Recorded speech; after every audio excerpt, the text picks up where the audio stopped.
The way you were taught to write is costing you sales. And believe it or not, the solution lies in an old school journalism technique. So in today's video, we're going to be going into how to create more persuasive, more attention-grabbing, more effective Amazon listings, Walmart listings, product pages. Whenever you need to create a page to sell your product or service, you're going to be able to do a more effective job. So in today's attention economy, we all know how hard it is to grab and then hold customers' attention. And once we lose their attention, that likely means that they've moved on to a competitor or gotten distracted and they're unlikely to ever return. So it is crucial if we want to maximize our sales potential that we communicate what we need to grab and hold customers' attention as quickly and easily as possible. However, in school, we learn the basic 5-paragraph essay, which encourages us to slowly build a case, to put together a thoughtful plan of attack, and then to drive it all home with our most compelling information in the summary at the end. And that, my friends, is going to be a big problem when it comes to those short attention spans when somebody is shopping online. So believe it or not, the secret to fixing this is a principle that was developed in the 1800s known as the inverted pyramid. And this was to make sure that when information was communicated over telegraph, that the most important information was communicated first in the event that things were cut off. And then additionally with newspapers, as they're putting together a page, if there's a more cutting news story that needs to be fitted in, then it's easy for an editor to just lop off the bottom of an article and still be able to maintain the most important information. So the inverted pyramid is a concept that essentially means you're starting with the most important information and then you're really organizing it as a hierarchy all the way to the least important and least relevant information. So that is both what is going to be most important and attractive to the most amount of people, and then what details or pieces of information are less significant to the story as a whole or not as far-reaching to as many people as possible. And so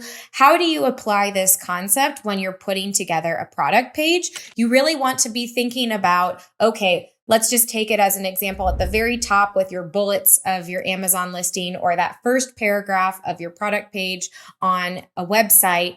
And what is that thing, that hook that you can use to grab customers' attention, to reinforce that this is the product that they need, to get them excited, to help them understand what makes this better than the other alternatives that they're considering. There are a lot of different ways that you can do this and different techniques that you can apply depending on who you're selling to, the context that you're selling in.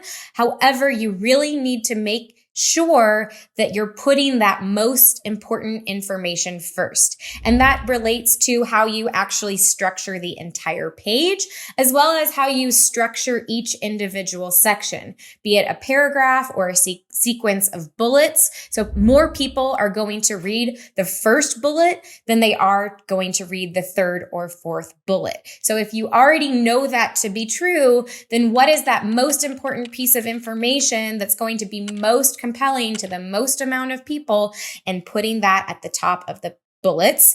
And then maybe that information that is only for a specific segment of people or for really discerning customers, putting that a little bit further down where it's not as significant. And if they're going to make the effort to find it, then it doesn't make as much of an issue that it is down there anyway. So in summary, rather than saving the best for last, you want to think about what is the most important information and leading with that. And I really encourage you as you are outlining, which if you are not outlining, that is really going to do you a disservice, because outlining is going to help you ensure that you are including all of the necessary information that you need to. And Now, with this added piece, you're also able to choose how to prioritize things so that you are leading with the most important information. And again, this applies to everything. So when you're thinking about your product images and the sequence of those images, what is that most important information that you want to lead with out the gate so that when people start scrolling, that first image is going to reel them in, get them excited, make them want to learn more, or make them feel enthusiastic about purchasing, and throughout every single section. So I realized that this technique was invented before the world of social media when our attention spans were much longer. However, it has a new revived function today that can really help businesses take things to the next level. But if you're making this mistake, then you're probably making a bunch of other copywriting mistakes as well. So if you want to know what those are and how to fix them, then watch the video that's coming up now.